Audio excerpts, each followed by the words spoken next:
दोस्तों, यह कहानी सुनीता और उसके चचेरे भाई विपिन की है। कैसे सुनीता ने अपना सब कुछ अपने चचेरे भाई को दे दिया। सुनीता बहुत ही सुंदर व मस्त फिगर की लड़की थी। वह दिन भर सजकर रहना पसंद करती थी क्योंकि सुनीता की शादी हो चुकी थी। दोस्तों, यह कहानी कुछ ऐसी है जब सुनीता अपने पति से खुश नहीं रहती थी क्योंकि उसके पति में मर्दों वाली कोई बात ही नहीं थी। उसे लड़की नहीं बल्कि लड़का चाहिए था। उसको लड़कियों और महिलाओं से ज़्यादा लड़कों में इंटरेस्ट था। वह मर्दों की तलाश में रहता था जो उसका खुद का ढोल बजा सके। सुनीता को यह अच्छा नहीं लगता था। उसके पति ने कहा, देखो सुनीता, मैं तुमसे शादी नहीं करना चाहता था, पर माँ बाप की जिद के चलते मैंने तुमसे शादी की है। मैं तुम्हें पहले ही बता देना चाहता हूँ कि मैं तुम्हें शारीरिक सुख नहीं दे सकता। अगर तुम किसी और के साथ मज़े लेना चाहती हो तो मेरी तरफ से तुम्हें पूरी छूट है और इस तरह तुम मेरी पत्नी भी बनी रहोगी। पहले तो सुनीता को यह सब ठीक नहीं लगा, पर बाद में सुनीता ने सोचा हाँ, यही सही रहेगा क्योंकि सुनीता का पति सुनीता से बहुत प्यार करता था। वह उसको सभी जगह घुमाने ले जाता था, शॉपिंग भी कराता था।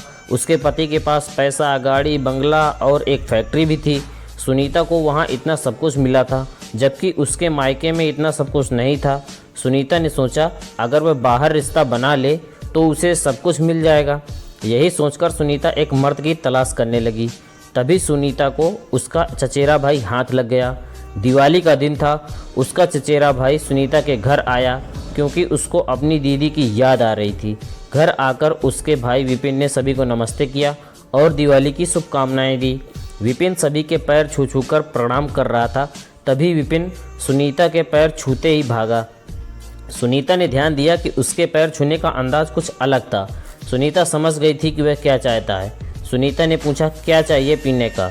उसने कहा, आपके पास है वह सब कुछ। सुनीता ने कहा, ठीक है, रात को मेरे कमरे में आना, तब मैं तुम्हें सब कुछ दे पाऊंगी। फिलहाल अभी तो चाय नाश्ता ही कर लो। रात का खाना पीना खाने के बाद सब लोग अपने अपने कमरे पे चले गए। सुनीता का पति शाम को ही शहर से बाहर चला गया। रात के 10 बजे विपिन सुनीता के कमरे में दाखिल हो गया। उस समय वह मोबाइल पर रोमांटिक फिल्म देख रही थी।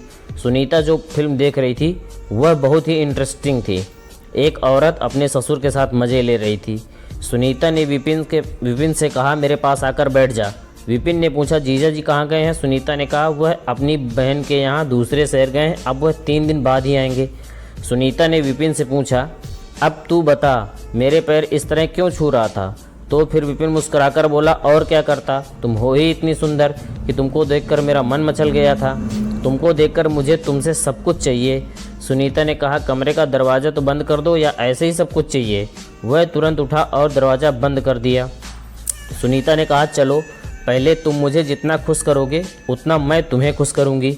अब विपिन समझ गया कि दिवाली की रात भर पटाखे से नहीं, सुनीता के प्यार से गुजरेगी। सुनीता ने विपिन को तेल दिया और पैरों में मालिश करने को कहा। विपिन तुरंत सुनीता के पैरों पर मालिश करने लगा। मालिश करते करते दोनों कब गर्म हो गए, कपड़े कब फर्श के नीचे आ गए, दोनों को पता ही नहीं चला।